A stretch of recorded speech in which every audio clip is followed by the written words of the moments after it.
Time to take a look at what's making headlines around the world, and I'm joined by Alison Sargent in the studio. Good morning, Alison. Good morning. We're starting out in India, where papers are commemorating the country's 70th independence. That's right. 70 years old now, India is, but still young, and not in the good way, according to the Times of India. In its editorial today, the paper says that India hasn't yet realized its full potential.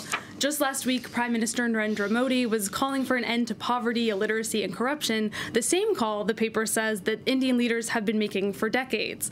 And according to the Times of India, one of the things that would really help the country advance is to adopt a stronger secularism, which would help ease tensions between different groups. Now, speaking of tensions, India's Independence Day is linked with the partition of Pakistan, an event that for many papers overshadows the celebration. That's right. To talk about Indian and Pakistani independence, which was celebrated yesterday, is really to talk about the partition, which was an incredibly violent time.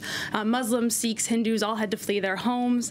And one historian actually today writes in The Hindu that he's worried that the memory of partition is starting to overshadow the idea of freedom. He writes that forgetting can be actually a crucial virtue because when it is paired with justice and forgiveness, it is the only thing that stitches together societies divided by violence. Now, meanwhile, a writer in the Pakistani paper, Dawn, says that the way to ending conflict could actually be to better remember. This writer says that even after 70 years, both India and Pakistan divide their national identities in opposition to each other, telling one-sided stories about the horrors of partition. But there is reason for hope, this writer gives, which is that the first Partition Museum is going to be inaugurated this month in India, and an archive of partition stories is going to be released to the public. So this writer says hopefully that will bring a more nuanced understanding of the experiences of partition survivors, especially because that generation is soon going to be gone. Now, moving on to Burkina Faso next, where the terrorist attack in the capital Ouagadougou late Sunday night took place. That's revived memories of a similar attack there last year. That's right. That attack last year in January 2016 happened at a cafe called the Cappuccino that was frequented by the expat community. And according to an analyst from the International Crisis Group who was interviewed by Jeune Afrique, that Turkish cafe where Sunday's attack happened had basically replaced the cafe attacked last year as the popular hangout spot for expats. One really interesting thing this analyst also says is that one of the reasons Burkina Faso had previously been spared terrorist attacks in the country had to do with sort of a pact of non-aggression, they call it, with certain terrorist groups in the region, but that pact had been negotiated by a former general in Burkina Faso's army and certain members of ousted President Blaise Compaoré's government, all of whom are no longer present. Now, we talked about India earlier at the start of your segment, but there's another country celebrating a national holiday today.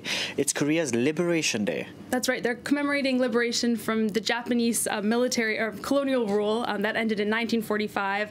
The Korea Times is focusing on the continued struggle to get Japan to issue an apology specifically for comfort women. These were Korean women who were forced into sexual slavery by the Japanese military. In December of 2015, Japan offered an apology and agreed to give money to the victims, but according to the Korea Times, the wording was pretty unclear and the payment is not so much seen as a reparation as much as a humanitarian assistance. So victims are continuing to call for Japan to take full responsibility. Now, Alison, Japanese officials visiting Seoul in the next few months might have a hard time ignoring the issue of comfort women, especially if they ride the bus. How so? That's right. They might actually find themselves sitting next to a statue of a comfort woman if they ride the bus in Seoul. Statues symbolizing comfort women were installed on 5 buses there on Monday. In the Japan Times, you can see a picture of Seoul's mayor sitting next to one. He's patting her hand, and he says it was riding on the bus was an opportunity to pay tribute to the victims. It's also the opportunity, though, to put a little pressure on Japan. The buses will pass near the Japanese embassy and in front of spots popular among Japanese tourists. The Korean paper Junong Daily has imagined how Japanese Prime Minister Shinzo Abe might react if he sees one of these statues. We can see him in this cartoon looking rather uncomfortable there. I don't know if we can pull it up. We might not have it, but in this cartoon you see him looking rather uncomfortable as a bus with one of these women drive by. There it is. He seems to be trying to resuscitate the skeleton of a Japanese soldier, perhaps representing his version of past events. Alison, thank you very much for that. Alison Sargent there with the day's press review.